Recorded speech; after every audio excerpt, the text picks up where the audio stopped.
Hey everyone, Brianne here with my ABA mentor, and today I want to tell you how I got promoted and demoted all within 30 days. So make sure and like and subscribe to the channel and so you can get the latest updates. So I'm going to just paint the picture for you on how this story starts. So imagine 19 years old and college student working at a department store, and I don't know anything, okay? I just moved, just did my first year in college, and at this time I was working about 45 hours a week while I'm going to full-time school. And I was working at a department store down the street, and I used to walk there to get to work. And I was working in the women's department of this store. And if you are old enough, you might remember this store. This store is Mervyn's, which no longer exists. So if you Google it, it doesn't exist anymore. But I was working there, and I was working there for about a year. And my manager came and asked to have a meeting with me, and she was like, hey, we have an opening for a manager in your department, in the women's, and we wanted to give you a trial for this management position. And me being kind of the go-getter that I am, I was like, yeah, like I'm gonna take it, and I'm gonna be the best, manager for the department, and I'm gonna be the best in the whole store because that's what I want to do. And so I was like, cool, like let me try it. And so she was like, all right, well, right now you're getting a pay raise and you're going to be in this position, and then we will evaluate at the end of this period, whether or not you're going to maintain this position.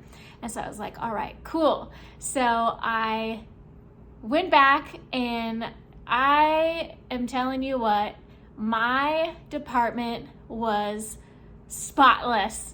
And I was going around, and I'm like, you have to fold the jeans, and you have to like re-hang up things because, people in the store like pick it up and like throw it somewhere else.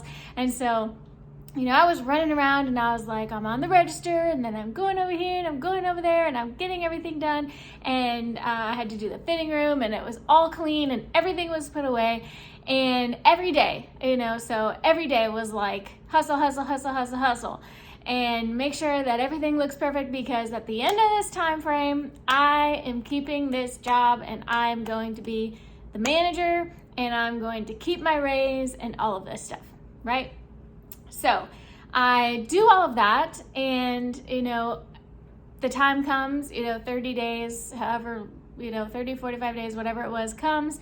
And my manager pulls me aside, and she pulls me into a meeting, and she's like, all right, we're going to talk about the manager position. And in my heart, I was like, yeah, like I'm ready, like I'm going to do it. Like this is what I want to do. And she sits me down, and she says, at this time, we're not going to offer you the position for the manager. And I was like, what? And she was like, it's just not a good fit, this and that, whatever. And I was like, well, my department was always done. And I'm like, look at these other departments. Like all these other departments are not clean like mine. Like all their stuff's not folded like mine. And I'm like, how is this possible? And she told me something that stuck with me pretty much my whole life, even up until now when I'm talking about it. She said, Brianne, just because you are the best at your job does not mean that you are the best leader. And I said, what? So I'm going to repeat it again. Just because you are the best at your job does not mean that you are the best leader. And I was like, oh snap. Okay. So I left, and initially I was like, I cannot believe this. Like, I just did not understand. I was like, I don't even know what just happened.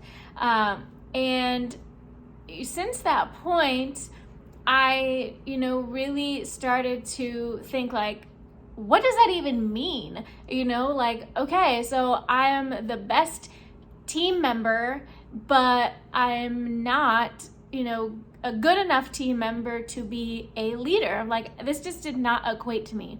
And then over many years, okay, so this was, oh my gosh, this was in 2005, okay? So in 2005, this was told to me, and I really was like, I need to figure out like what she just said to me, because it did not register to me at all. And over the years, over a long years of looking at leaders that I have had, and then being in the position of being a leader, as to really what the qualities are and how to actively lead. Like, what does it actually mean to be a leader for other people? And it is not that you are the best BCBA in the world, because the person who got the management job when I was, 19, I'm going to tell you, was not the same level of job performance that I was, as far as the actual tasks of my job. And so there is a very big difference between doing the job that you're in and then being a leader for people who are doing the job either the same as you, or people doing jobs beneath you, or support jobs, or whatever it is, the position that they're in. And that took me a long time to learn and to absorb lots of information about leadership, and reading and self-development and professional development, and looking at other leaders, studying other leaders, really to there's seriously construction behind the wall. Sorry.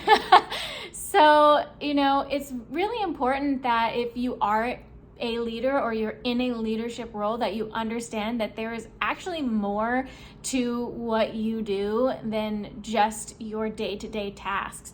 And it really takes another level of skill development and understanding, and expansion of yourself to be able to effectively lead other people. And us as behavior analysts, we lead people, whether you know it or not. We lead people all day long. And that can be just something as simple as like, where are we taking this client, with the programming?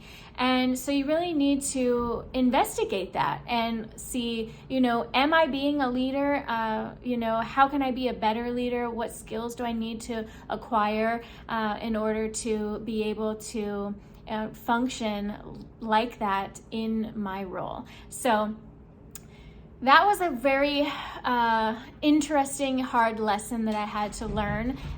So that is my story for today, and I'll see you on the next video.